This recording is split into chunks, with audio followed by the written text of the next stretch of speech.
Je suis né dans une famille de musiciens. Mon grand-père était un maître de chœur, de chorale. Dans ma famille, il y a plusieurs chantres, il y a plusieurs artistes et autres. J'ai commencé la musique donc tout petit.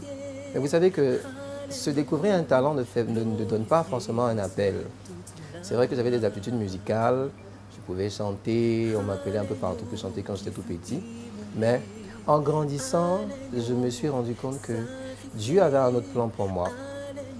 Et lorsque j'avais 7-8 ans, à un moment de louange, lorsque je suis passé pour chanter, j'ai vu que Dieu avait commencé à agir de manière puissante au travers de la louange. Et par la grâce de Dieu, il y avait des personnes autour de moi qui m'ont encadré, qui m'ont parlé de ce qu'ils avaient remarqué sur ma vie. Mais cela n'était pas encore le déclic. Jusqu'à ce qu'à l'école du dimanche, à un rassemblement d'enfants, on m'appelle pour intervenir, pour conduire la louange. Et lorsque j'ai élevé la voix pour commencer à chanter, il y a eu plein de délivrances. C'est ce jour-là que j'ai réalisé que Dieu m'avait choisi, que Dieu m'avait appelé pour ce ministère. Et cette conviction-là a grandi en mon cœur. Je savais que j'étais appelé depuis tout petit, mais je n'avais pas la preuve tangible de cet appel-là. Et ce jour-là a marqué le départ, ma prise de conscience effective de cet appel sur ma vie. Et c'est depuis ce jour-là que j'ai commencé à servir le Seigneur entièrement dans le domaine de la louange, de l'adoration.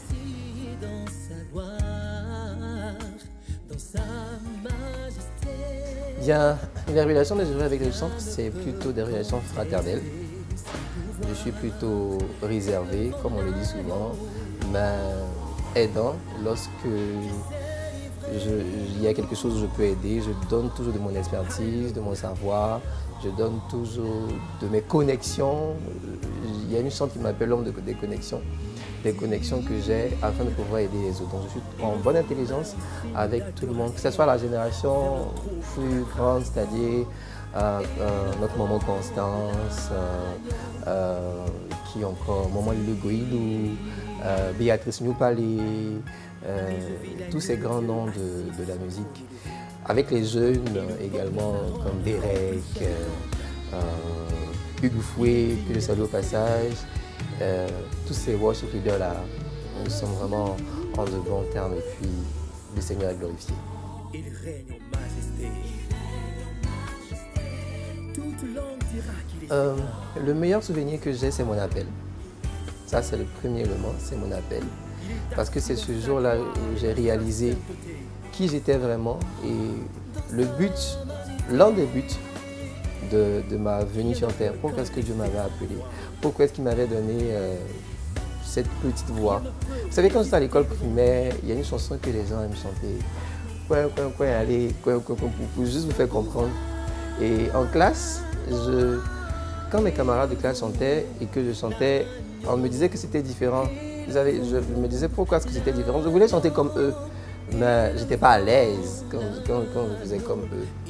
Et pour dire simplement que mon appel a été pour moi le plus beau jour de ma vie, parce que j'ai réalisé le sens de ma vie. Le sens de ma vie, c'est servir l'Éternel au travers de la louange. C'est vrai qu'il y a d'autres ramifications, mais c'est pour un jeune enfant, comprendre qu'il doit servir le Seigneur avec sa voix, c'est extraordinaire. Voir le Seigneur intervenir, guérir des personnes, juste par la puissance de la louange, c'est vraiment magnifique. Et c'était pour moi la preuve que j'étais appelé du Seigneur.